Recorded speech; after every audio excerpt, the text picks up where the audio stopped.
இயேசுவின் இனிய நாமத்தில் வாழ்த்துக்கள். மீண்டுமாக துளிர்க்கும் வசனம் நிகழ்ச்சிக்கு உங்களை அன்போடு வரவேற்கிறேன். மற்றும் ஒரு செய்தியோடு உங்களை சந்திப்பதில் மிக்க மகிழ்ச்சி. இன்றைக்கும் நம்முடைய தலைப்பு என்னன்னு பார்த்தீங்கன்னா, மாறுபாடுகளை புரிந்து கொள்வது எப்படி? அதாவது வேதத்தில் இருவிதமான கருத்துக்கள் இருக்குது. 2 விதமான வசனங்கள், ஒன்றுக்கொன்று எதிரான வசனங்கள். இப்போ நம்ம இதை எப்படி புரிந்து கொள்கிறது அப்படிங்கிற காரியத்தை தான் இன்றைக்கி நம்ம பார்க்க போகிறோம்.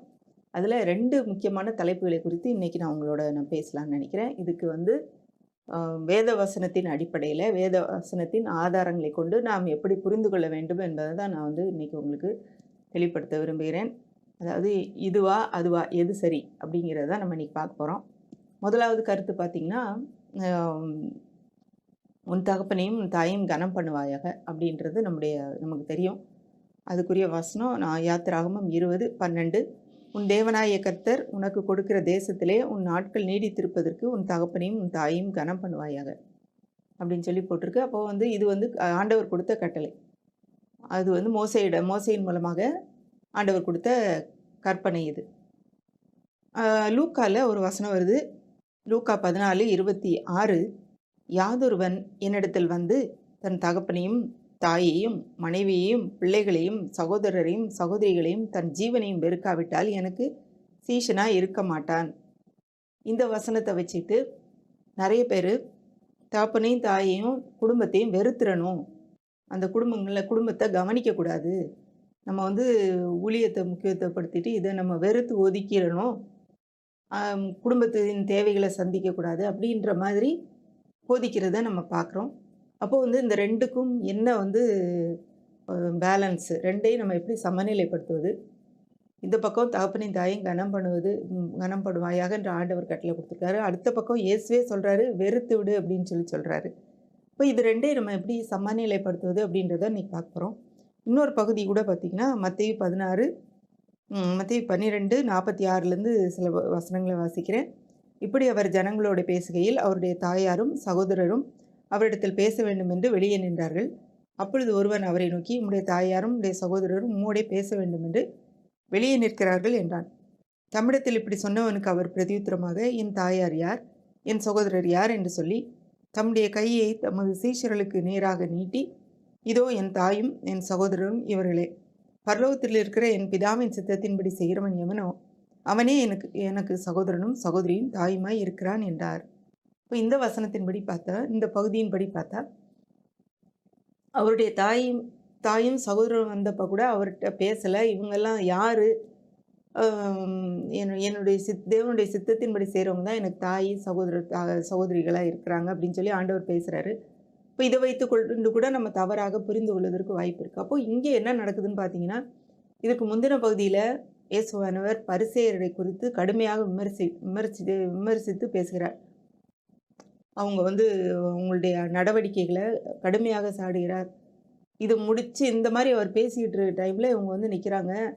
ஏன்னா ஒருவேளை இவருக்கு இந்த பரிசேயர் மூலமாக பிரச்சனை வரக்கூடாது, இவரை வெளிப்படையாக இப்படிப்பட்ட கருத்துக்களை பேசுகிறாரே, இவருக்கு ஏதாவது பிரச்சனை வந்துருமோ, இவர் இப்படி நீங்கள் இதை பேசாதீங்க, இப்படி பண்ணாதீங்க, இந்த மாதிரி இருக்கிறத நீ நிறுத்திக்கோ, பேசாத, ஏன்னா உனக்கே அது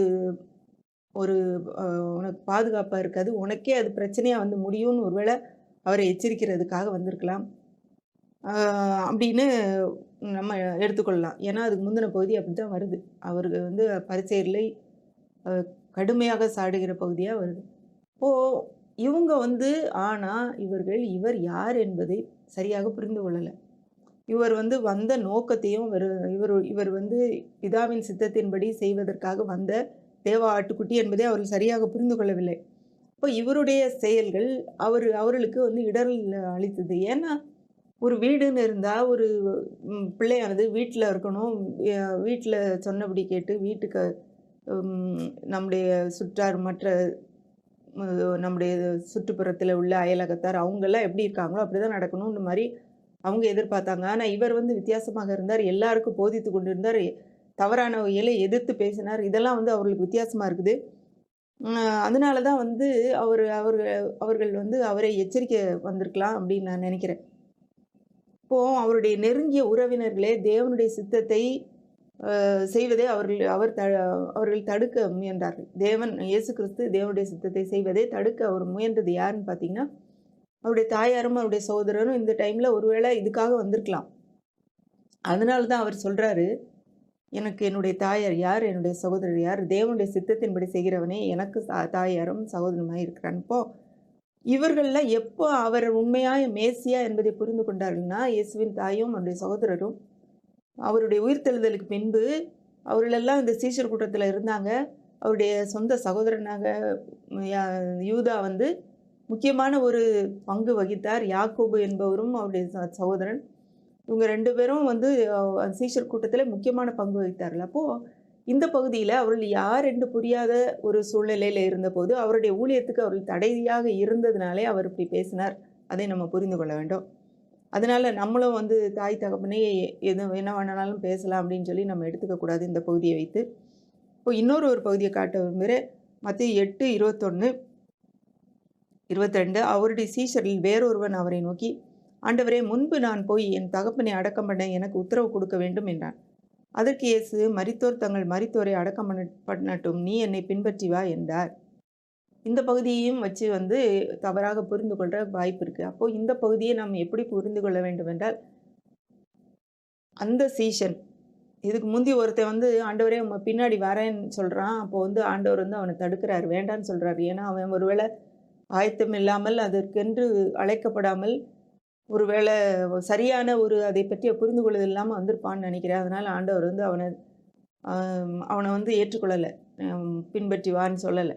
ஆனால் இப்போது இந்த பகுதியில் அவருடைய சீஷரில் ஒருவன் நான் போயிட்டு வரேன் அப்படிங்கிறான். அதில் வந்து அவனுடைய தகப்பனை அடக்கம் பண்ணட்டும்னா அவங்க அப்பா வந்து செத்து போயிருக்கிறாரு, அவரை அடக்கம் பண்ணணும் அப்படின்ற பொருள் அல்ல.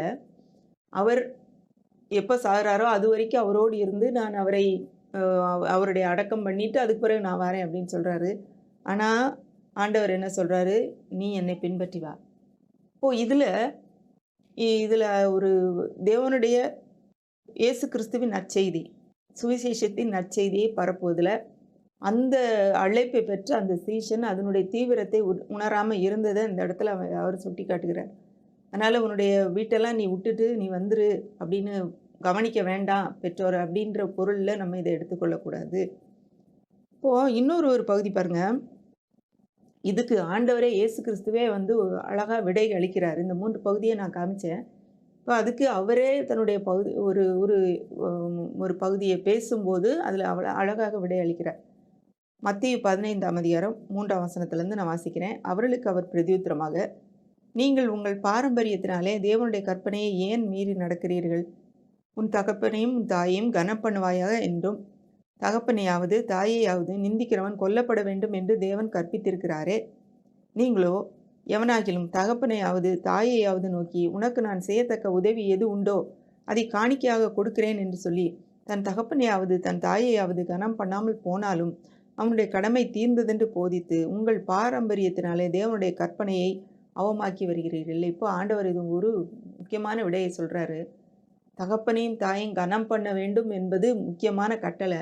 ஆனால் அந்த கட்டளையை மீறும் அளவுக்கு நீங்கள் உங்கள் பாரம்பரியத்தை மேலே வைக்கிறீங்க. என்ன பாரம்பரியம் அப்படின்னா, நீ வந்து தகப்பனையும் தாயையும் உனக்கு வந்து கவனிக்க முடியலன்னா, கவனிக்க விருப்பம் இல்லைன்னா, அதற்கென்று ஒரு காணிக்கையை எடுத்து, அது வந்து கொர்பான் என்று ஒரு காணிக்கைன்னு சொல்லி ஒரு பகுதியில் கூட அந்த காணிக்கையை எடுத்து நீ தேவாலயத்துக்கு கொடுத்துட்டீங்கன்னா அவங்களுக்கு செய்ய வேண்டிய கடமை தீர்ந்தது, நீ அவங்கள கவனிக்க வேண்டாம் என்று சொல்லி நீங்கள் போதித்து வர்றீங்க. உங்கள் பாரம்பரியத்தினால் தேவனுடைய கற்பனையை அவமாக்குகிறீர்கள். கற்பனையை நீங்கள் ஒன்றும் இல்லைன்னு ஆக்குறீங்க. உங்களுடைய பாரம்பரியத்தை நீங்கள் மேலே வைக்கிறீங்க. அப்போ தேவனுடைய கற்பனை தான் முதலாக இருக்க வேண்டும். தகப்பனையும் தாயையும் கனம் பண்ண வேண்டிய அவசியம் இல்லை அப்படின்னு சொல்லி அவருடைய பாரம்பரியத்தை மேலாக வைத்து கொண்டிருந்தார்கள். தேவனுடைய கற்பனையை அதுக்கு கீழே கொண்டு வந்துட்டாங்க. அதை தான் ஆண்டவர் வந்து கடுமையாக சொல்கிறாரு. நீங்கள் வந்து அவமாக்கக்கூடாது, கற்பனை தான் நீங்கள் முதல்ல வைக்கணும், பாரம்பரியத்தை முதலாக கொண்டு வரக்கூடாது. அப்போது பெற்றோரை கனம் பண்ண வேண்டியது தான் அவசியம். நீ காணிக்கையை கொடுத்துட்டு அதை நீ இல்லாமல் ஆக்க முடியாது அப்படிங்கிறத திட்டவட்டமாக இதில் சொல்கிறாரு. இன்னொரு பகுதியில் பார்த்தீங்கன்னா லூக்கா 2:48 வாசிக்கிறேன். தாய் தகப்பன்மாரும் அவரை கண்டு ஆச்சரியப்பட்டார்கள்.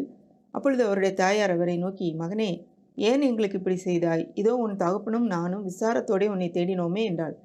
அதற்கு அவர், நீங்கள் ஏன் என்னை தேடினீர்கள்? என் பிதாவுக்கு அடுத்தவைகளில் நான் இருக்க வேண்டியதென்று அறியீர்களா என்றார். தங்களுக்கு அவர் சொன்ன வார்த்தையை அவர்கள் உணர்ந்து கொள்ளவில்லை. பின்பு அவர் அவர்களுடனே கூட போய் நாசரேத்தூரில் சேர்ந்து அவர்களுக்கு கீழ்ப்படிந்திருந்தார். இந்த பகுதியில் பார்த்தீங்கன்னா, இயேசு 12 வயது இருக்கும்போது அவர்கள் குடும்பமாக சேர்ந்து எருசலேம் தேவாலயத்துக்கு போகிறாங்க. அங்குள்ள பண்டிகையெல்லாம் முடிந்து ஒரு வீட்டுக்கு எல்லாரும் திரும்பும்போது அவர் இவர்களோட வரவில்லை. அவர் அங்கே தங்கி வேதபாரகர்களோடு அங்குள்ள அங்கு மற்ற பெரிய வேத சாஸ்திரிகளோடு சேர்ந்து பேசிகிட்டு இருக்கிறாரு. இப்போ தான் அந்த தாயார் வந்து சொல்கிறாங்க, கண்டுபிடிச்சி 3 நாள் கழித்து அவரை கண்டுபிடிச்சி, ஏன்பா இப்படி செஞ்சேன்னு கேட்கும்போது, என் பிதாவுக்கு அடுத்தவைகளில் நான் இருக்க வேண்டும் என்பதே உங்களுக்கு தெரியாதா அப்படின்னு சொல்லிட்டு அவர்களோட சேர்ந்து கூட போய் அவருக்கு கீழ்ப்படிந்திருந்தார். 30 வயது வரைக்கும் அவர்களோட தான் இருந்தார்.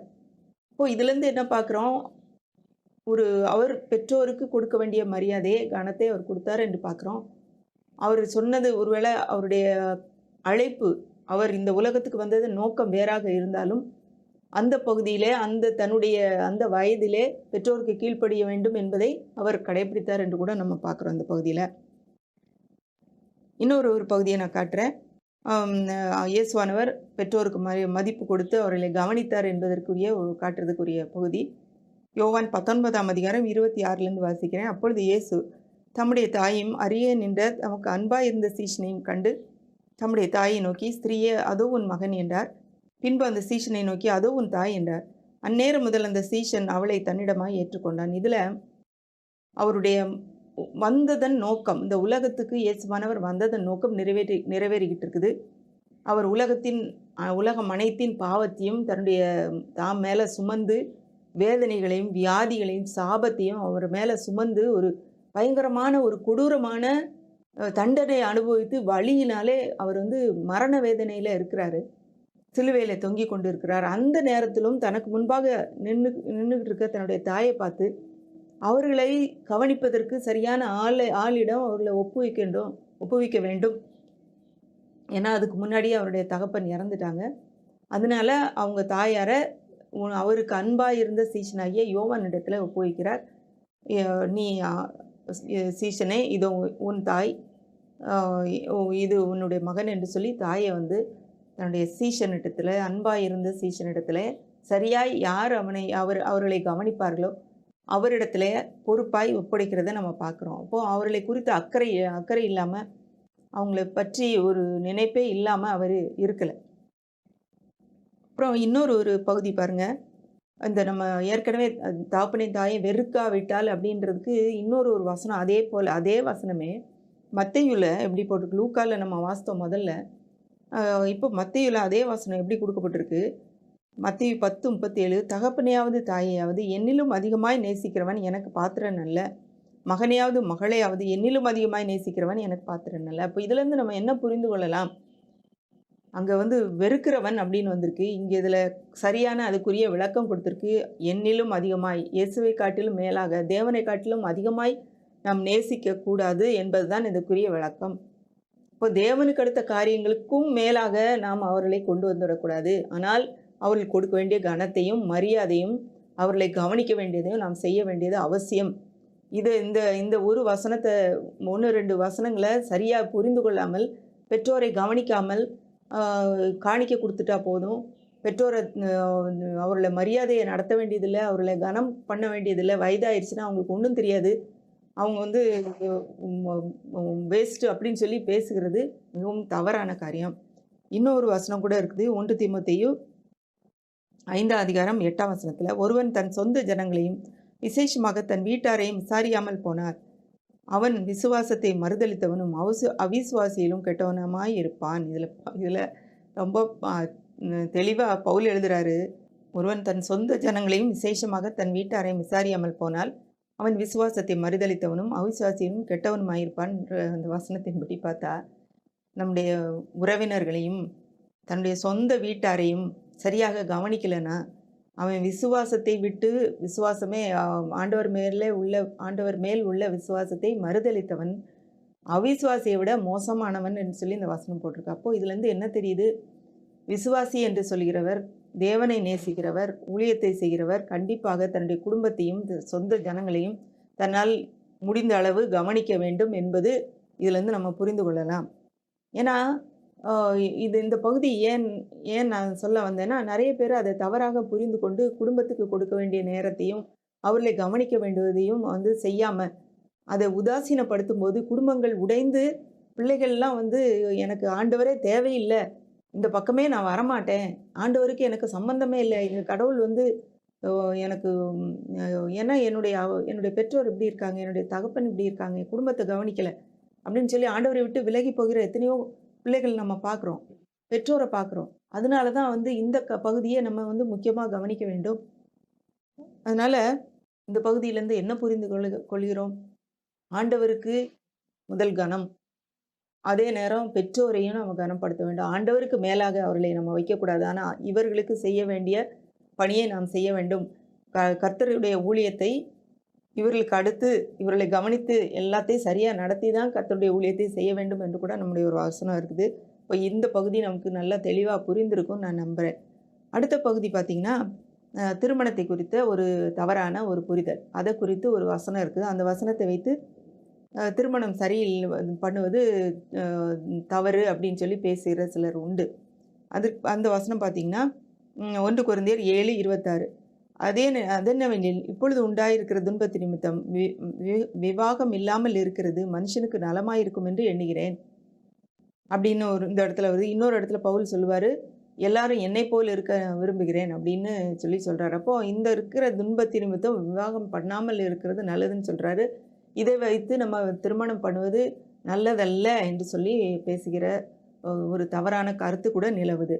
இப்போ திருமணத்தை யார் ஏற்படுத்தியது அப்படின்னு பார்த்தீங்கன்னா, தேவன் தான் உண்டாக்குனார். மனுஷனுடைய ஐடியா கிடையாது. இது திருமணம் என்கிற ஒரு உடன்படிக்கையை, ஒரு இன்ஸ்டிடியூஷன, ஒரு நிறுவனத்தை யார் உண்டாக்குனான்னு பார்த்தீங்கன்னா, தேவன் தான் உண்டாக்குனார். ஆதியிலே மனுஷனை உண்டாக்கும்போது அவர் சொன்ன காரியம், ஆதியாகமம் 2:18 பின்பு தேவனாகிய கர்த்தர் மனுஷன் தனிமையாய் இருப்பது நல்லதல்ல.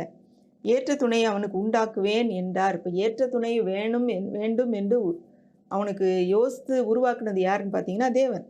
இப்போ திருமணத்தின் முதல் நோக்கம் ஏற்ற துணை. அவனுக்கு சரியான ஒரு ஈக்குவலான ஒரு துணை, ஹெல்ப்பர், ஒரு உதவியாளர். யாருன்னா மனைவி, கணவன் அப்படின்னு சொல்லி அதுக்காக தான் வந்து உண்டாக்குனாரு. அடுத்து 2வது காரியம் திருமணத்தின் நோக்கம். நீதிமொழிகள் 5:18 உன் ஊற்றுக்கண் ஆசீர்வதிக்கப்படுவதாக உன் இளவயதின் மனைவியோட மகிழ்ந்திரு. அப்போ இருப்பதற்காக ஆண்டவர் இந்த உறவை, இந்த உடன்படிக்கையை ஏற்படுத்தி ஒரு கணவனை மனைவி இணைத்து வைக்கிறார் என்று இந்த வசனத்தில் நம்ம பார்க்கலாம். ஒரு 3வது ஒரு காரியத்தை நம்ம இந்த பகுதியில் ஒரு வசனத்தில் நம்ம பார்க்குறோம். மல்கியா 2:14 ஏன் என்று கேட்கிறீர்கள், கர்த்தர் உனக்கும் உன் இளவயதின் மனைவிக்கும் சாட்சியாய் இருக்கிறார். உன் தோழியும் உன் உடன்படிக்கையின் மனைவியுமாயிருக்கிற அவளுக்கு நீ துரோகம் பண்ணினாயே. இதில் மனைவியை பற்றி போட்டிருக்கு. உன் தோழி, உன் உடன்படிக்கையின் மனைவி. அப்போ இதே நம்ம கணவனுக்கு பார்த்தோன்னா உன் தோழன், உன் உடன்படிக்கையின் கணவன் அப்படின்னு எடுத்துக்கொள்ளலாம். அப்போது தேவன் வந்து திருமணத்தை உண்டாக்குறதன் நோக்கம் ஒரு தோழமை, ஒரு ஃப்ரெண்ட்ஷிப், 2 பேருக்கு இடையில ஒரு நட்பு உண்டாவதற்காக உண்டாக்குறாரு. ஒரு உடன்படிக்கையின் மனைவி, உடன்படிக்கையின் கணவன். இது சாதாரண ஏதோ ஒரு ஃப்ரெண்டு மாதிரி இருந்துட்டு விட்டுட்டு போகிறதுக்கு இல்லை. 2 பேருக்கு இடையில ஒரு உடன்படிக்கை இருக்கிறது. அதனால இது வந்து ஒரு முக்கியமான ஒரு காரியம் அப்படின்னு சொல்லி நம்ம பார்க்குறோம். 4 நோக்கத்தை பார்த்துருக்கோம். அடுத்து 5வது நோக்கம் மல்கியா 2:15 நான் வாசிக்கிறேன். அவர் ஒருவனை அல்லவா படைத்தார், ஆவி அவரிடத்தில் பரிபூர்ணமாக இருந்ததே, பின்ன ஏன் ஒருவனை படைத்தார், தேவ பக்தி உள்ள சந்ததியை பெரும்படி தானே. இப்போ இதில் வந்து தேவன் பரிபூர்ணமாக தானே இருந்தார், அவருக்குள்ளே எந்த குறையுமே இல்லையே. அவரும் ஒரே ஒருவர் தானே. அதே மாதிரி இந்த ஒருவனாகவே மனுஷனை விட்டுருக்கலாமே அப்படின்னு சொல்லி கேட்டுட்டு அடுத்து சொல்கிறாரு, ஏன் ஒருவனை படைத்தார், தேவ பக்தி உள்ள சந்ததியை பெரும்படி தானே. அப்போது இதுக்கு ஒரு திருமணம் என்பதற்கு ஒரு முக்கியமான நோக்கம் என்னென்னா, சந்ததி, தேவ பக்தியுள்ள சந்ததி வருவதற்காக தேவன் அதை உருவாக்கினார் என்று பார்க்கலாம். அப்புறம் ஒரு 6வது காரியம் மத்தேயு 19:5 இதே காரியம் வந்து நிறைய இடத்துல இந்த வசனம் வந்து ரிப்பீட் ஆகுது. இது நிமித்தம் புருஷனானவன் தன் தகப்பனையும் தன் தாயையும் விட்டு தன் மனைவியோடு இசைந்திருப்பான், அவர்கள் இருவரும் ஒரே மாம்சமாய் இருப்பார்கள். இப்போது இதில் இசைந்திருப்பதற்கு, ஒருவரோடு ஒருவர் இசைந்து செல்வதற்கு செல்வது தான் திருமணத்தின் நோக்கம். 2 பேர் ஒண்ணா சேர்ந்து இசைந்து வேலையை செய்யும்போது நிறைய காரியங்கள சாதிக்க முடியும். அப்ப இசைந்து செல்வதற்கு திருமணம் அ தேவை என்பதை இந்த பகுதியிலேருந்து நம்ம பார்க்கலாம். இன்னொன்னு, ஒரே மாம்சமா இருக்கிறார்கள். அவர் 2 பேர் அல்ல, ஒரே ஒரு மாம்சம், ஒரே நபர் என்பதை கூட நம்ம இந்த பகுதியிலேருந்து பார்க்குறோம். இதே பகுதி ஆதியாகமம் 2:24 வருது. எபேசியர் 5:31 கூட அதே பகுதி வருது. அடுத்தது இன்னும் 8வது காரியம் பார்த்தீங்கன்னா, மத்தேயு 19:6 இப்படி இருக்கிறபடியால் அவர்கள் இருவராயிராமல் ஒரே மாம்சமாய் இருக்கிறார்கள். ஆகையால் தேவன் இணைத்ததை மனுஷன் பிரிக்காதிருக்க கடவன் என்றார். இதில் தெளிவாக போட்டிருக்கு, இது யார் இணைத்தது? தேவன் இணைத்தது. ஒருவேளை மனுஷர்கள் பார்த்து ஒருவர் விரும்பி அவர்கள் திருமணம் செய்கிறாங்க, இல்லை பெற்றோர் பார்த்து அவர்களை திருமணத்தில் இணைத்து வைக்கிறார்கள். எப்படியோ அவர்கள் இருவரும் திருமணம் செய்கிறார்கள் என்றால் இது தேவன் இணைத்தது என்பதை நாம் மறந்து விடக்கூடாது. ஏதோ சாதாரணம் நம்ம இன்னைக்கு இருக்கிறோம், நாளைக்கு வேண்டான்ட்டு போகிறோன்றது கிடையவே கிடையாது. இது தேவனும் இதிலே ஒரு நபராக இணைந்து இருக்கிறார். அவர் தான் 2 பேரையும் ஒன்றாக சேர்க்கிறார் என்பதை நாம் புரிந்து கொள்ள வேண்டும். அடுத்தது 9வது காரியம் பார்த்தீங்க, எபேசியர் 5:32 இந்த ரகசியம் பெரியது, நான் கிறிஸ்துவை பற்றியும் சபையை பற்றியும் சொல்கிறேன். இதில் இன்னொரு முக்கியமான ஒரு காரியத்தை பவுல் சொல்கிறாரு. இது ஒரு பெரிய ரகசியம். கணவனும் மனைவியும் என்பது திருமணத்தில் இணைக்கப்படுவது, இந்த திருமணம் என்கிற அந்த உறவு இல்லை ஒரு பெரிய ரகசியம் இருக்குது. இந்த ரகசியம் என்ன ரகசியமா? கிறிஸ்துவையும் சபையையும் குறிக்கிறது என்பதை நாம் இதிலிருந்து புரிந்து கொள்ள வேண்டும். கிறிஸ்துவும் சபையும் எப்படியோ இணைக்கப்படுகிறார்களோ அதுபோல கணவனும் மனைவியும் இணைக்கப்பட்டிருக்கிறார்கள். இதில் அவ்வளோ பெரிய ஒரு ரகசியம் அடங்கி இருக்கிறது. அப்புறம் கிறிஸ்துவுக்கும் சபைக்கும் உள்ள உறவை குறிக்கக்கூடிய ஒரு நெருக்கமான, அதுக்கு ரொம்ப நெருங்கி இருக்கிற ஒரு உறவு என்னன்னு பார்த்தீங்கன்னா, கணவனும் மனைவிக்கும் உள்ள உறவு தான். கிறிஸ்துவுக்கும் சபைக்கும் உள்ள உறவு. இப்போ இவ்வளவு முக்கியமான ஒரு உறவு. இன்னொரு ஒரு காரியத்தை நான் திருமணத்துக்கு உரிய காரியத்தை, இன்னொரு ஒரு 10வது காரியத்தை நான் சொல்கிறேன். அதாவது மத்தேயு 5:31 நான் வாசிக்கிறேன். மனைவியை தள்ளிவிடுகிறவனும் தள்ளுதல் சீட்டை அவனுக்கு கொடுக்க கடவன் என்று உரைக்கப்பட்டது. நான் உங்களுக்கு சொல்கிறேன், வேசித்தன முகாந்தரத்தினால் ஒழிய தன் மனைவியை தள்ளிவிடுகிறவன் அவளை விபச்சாரம் செய்ய பண்ணுகிறவனாயிருப்பான். அப்படி தள்ளிவிடப்பட்டவளை விவாகம் பண்ணுகிறவனும் விபச்சாரம் செய்கிறவனாயிருப்பான் அப்படின்னு சொல்லி ஆண்டவர் சொல்கிறார். அப்போ தள்ளி விடுதல், அதாவது விவாகரத்து என்பது தேவனுடைய ஒரு திட்டமே கிடையாது. அவர் மோசே ஏன் கொடுத்தாரு அப்படின்னு சொல்லி பேசும்போது மோசே உங்களுடைய இருதய கடினத்து நிமித்தம் அப்படி கொடுத்தாரு அப்படின்னு சொல்லி இயேசுவே இன்னொரு ஒரு பகுதியில் அவர் சொல்கிறாரு. மல்கியா 2:16 பார்த்தீங்கன்னா, தள்ளி விடுதலை நான் வெறுக்கிறேன் என்று இஸ்ரவேலின் தேவனாகிய கர்த்தர் சொல்கிறார். இப்போது ஆண்டவரே சொல்கிறாரு, விவாகரத்தை நான் வெறுக்கிறேன், நாங்கள் ஒருத்தர் பிரிந்து இருக்கிறத வெறுக்கிறேன் அப்படிங்கிறாரு. 2 பேரும் இணைந்து வாழ்வதைத்தான் அவர் விரும்புகிறார். இப்போ அந்த திருமணத்தில் 10 காரியத்தை நம்ம பார்த்தோம். எவ்வளோ ஒரு முக்கியமான காரியங்களை பார்த்துருக்கோம். அப்போ இந்த திருமணம் என்கிறது தேவன் கொடுக்கல, தேவன் திருமணத்தை விரும்பலை அப்படின்னு சொல்லி நம்ம ஏதாவது கருத்துக்களை கேட்டோம்னா நம்ம இந்த வசனங்களை எல்லாம் நினைவில் கொள்ள வேண்டியது அவசியம். ஏன்னா தேவன் உண்டாக்குனது அது எதற்காக என்றால் ஏற்ற துணை வேண்டும் என்பதற்காக, மகிழ்ச்சியாக இருப்பதற்காக, ஒரு தோழமையோடு இருப்பதற்காக, அடுத்தது ஒரு உடன்படிக்கைக்காக, தேவ பக்தியுள்ள சந்ததியை பெறுவதற்காக, ஒருவரோடு ஒருவர் இசைந்து காரியங்களை செய்வதற்காக, ஒரே மாம்சமாக இருப்பதற்காக தேவன் இணைத்து வைத்தது. அது மனுஷனா உண்டாக்குனது இல்லை. இது ஒரு பெரிய ரகசியம். ஏனென்றால் இதற்கும் மிக அருகிலே உள்ள ஒரு தொடர்புடையது என்னன்னு பார்த்தீங்கன்னா, கிறிஸ்துவுக்கும் சபைக்கும் உள்ள உறவு போல தான் கணவனுக்கும் மனைவிக்கே என்று சொல்லி பவுல் சொல்கிறாரு. அதுபோல தள்ளி விடுதலை, அதாவது விவாகரத்தை நான் வெறுக்கிறேன் என்று தேவன் சொல்கிறாரு. இன்னும் கூட சில காரியங்கள் கணவன் மனைவி பற்றி எபேசியரில் 5:23 வருது. இந்த பகுதியில் அதையும் நான் காட்டணும்னு விரும்புகிறேன். கிறிஸ்து சபைக்கு தலையாயிருக்கிறது போல புருஷனும் மனைவிக்கு தலையாயிருக்கிறான். இதில் பாருங்கள், ஏன் அவர் புருஷனும் மனைவிக்கு தலையாயிருக்கிறான்னு சொல்லிட்டு விடலாமே, கிறிஸ்து சபைக்கு தலையாயிருக்கிறது போலன்னு கொண்டு வர்றாரு. அப்போது இதற்கு ஒரு ஆவிக்குரிய ஒரு அர்த்தம் கூட இருக்குது. கிறிஸ்துவை போல கணவன் இருக்கிறான், சபையை போல மனைவி இருக்கிறாள். அப்போ எவ்வளோ ஒரு முக்கியமான இடத்துல கணவன் இருக்கிறான், ஒரு முக்கியமான இடத்துல மனைவி இருக்கிறாள்ன்றதை புரிந்து கொள்ள வேண்டும். ஆகையால் சபையானது கிறிஸ்துவுக்கு கீழ்ப்படுகிறது போல மனைவிகளும் தன் சொந்த புருஷருக்கு கீழ்ப்படிய வேண்டும் என்று அடுத்தது சொல்கிறாரு. இப்போது சபையை எப்படி கிறிஸ்துவுக்கு கீழ்ப்படுதோ அந்த மாதிரி இங்கே கீழ்ப்படிங்க அப்படின்னு சொல்கிறாரு. அடுத்த பகுதி பாருங்க. கணவன் புருஷர்களே உங்கள் மனைவிகளை அன்பு கூறுங்கள். அதோட சொல்லி விடல. அப்படியே கிறிஸ்துவும் சபையில் அன்பு கூர்ந்து தம்மை தாமே அதற்காக ஒப்பு கொடுத்தாருன்னு சொல்லி அடுத்த 2 வசனத்துல வருது. அப்போ சபையை குறித்து தேவன் கிறிஸ்து எவ்வளோ அக்கறையோடு அவர் தன்னைத்தானே கொடுத்தாரோ, அதுபோல நீங்கள் உங்களுடைய மனைவிகளை அன்பு கூர்ந்து உங்களையே நீங்கள் அவர்களுக்காக கொடுங்கள் அப்படின்னு சொல்றாரு. இந்த அன்பு உறவு இருக்கும்போது கீழ்ப்படிதல் பிரச்சனையே இருக்காது. சுயநலம் வரும்போது அங்கே பிரச்சனையே வருது. 3வது காரியம், அப்படியே புருஷர்களும் தங்கள் மனைவியிலே சொந்த சரீரங்களாக பாவித்து அவர்களில் அன்பு கூற வேண்டும். தன் மனைவியில் அன்பு கூறியவன் தன்னில் தானே அன்பு கூறினான். அதாவது இது தன்னுடைய சொந்த ஒரு சரீரம், தன்னுடைய சொந்த ஒரு உடல் அப்படிங்கிறது, தன்னுடைய உடலை நேசிக்கிறது மாதிரி மனைவியை நேசிங்க. தன்னுடைய சொந்த உடலை, சரீரத்தை எவனுமே பகைக்க முடியாது. இது என்னோடது இல்லைன்னு சொல்லவே முடியாது.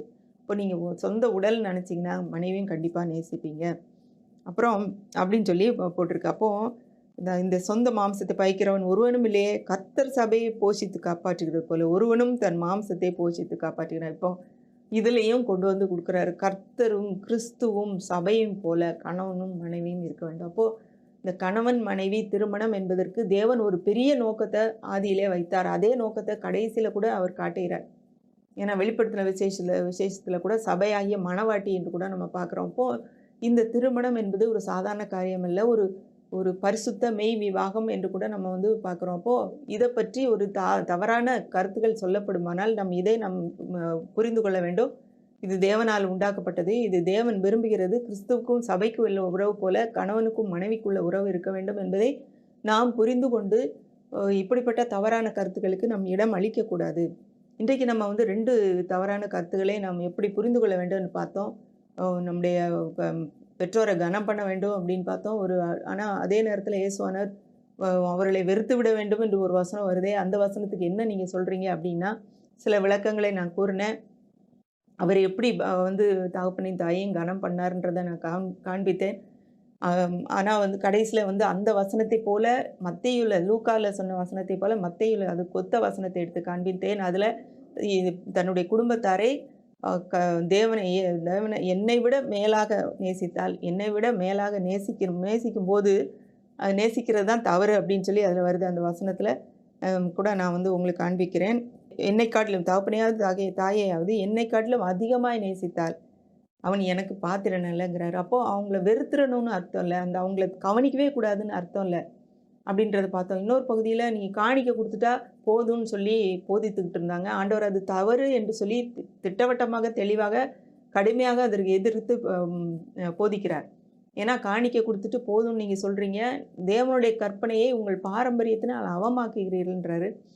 அப்புறம் சொந்த ஜனத்தையும் தன்னுடைய குடும்பத்தாரையும் கவனிக்காதவன் விசுவாசியிலும் மோசமானவனும், விசுவாசத்தை மறுதளித்தவனும், அவிசுவாசியிலும் கேடுகட்டவனுமா இருக்கிறான்னு சொல்லி பவுல் கூட சொல்கிறார். அப்போது இந்த வசனங்களை வைத்து நம்ம பார்க்கும்போது குடும்பத்தை வெறுத்து ஒதுக்கிவிட்டு குடும்பத்துக்கு செய்ய வேண்டிய கடமைகளை செய்யாமல் நான் ஊழியம் செய்கிறேன் அப்படின்னு சொல்லி போவதன் மூலமாக தேவன் அதை அப்ரூவ் பண்ணி அதை சந்தோஷத்தோடு அவர் ஏற்றுக்கொள்கிறது இல்லை. குடும்பத்துக்கு கொடுக்க வேண்டிய கனத்தையும் மரியாதையும் கவனிப்பையும் அவர்களுக்கு கொடுக்க வேண்டிய செய்ய வேண்டிய உதவிகளையும் நான் செய்ய வேண்டியது, கவனிக்க வேண்டியது நம்முடைய பொறுப்பு. பெற்றோராயிலும் மற்ற குடும்பத்தினராயிலும் யாராக இருந்தாலும். அதே போல் நம்ம இப்போ திருமணத்தை குறித்து இருக்கிற தவறான கருத்துக்களையும் நம்ம புரிந்து கொண்டோம். அப்படி தொடர்ந்து தவறான கருத்துக்களுக்கு வேதத்தின் அடிப்படையில் வேதத்தின் ஒரு பகுதியை மட்டும் எடுத்துக்கொண்டு, ஒரு வசனத்தை மட்டும் எடுத்துக்கொண்டு அதை மட்டும் நம்ம அதை வைத்து தவறான கருத்துக்கள் சொல்லப்படும் போது அதுக்குரிய பேலன்ஸ்டாக அதுக்கு இன்னொரு வசனம் என்ன சொல்லுதுன்னு சொல்லி இதையும் பொருத்தி பார்த்து சரியானவற்றை நாம் புரிந்து கொள்வது அவசியம் என்பதை இந்த நாளில் நம்ம புரிந்து கொண்டோம்.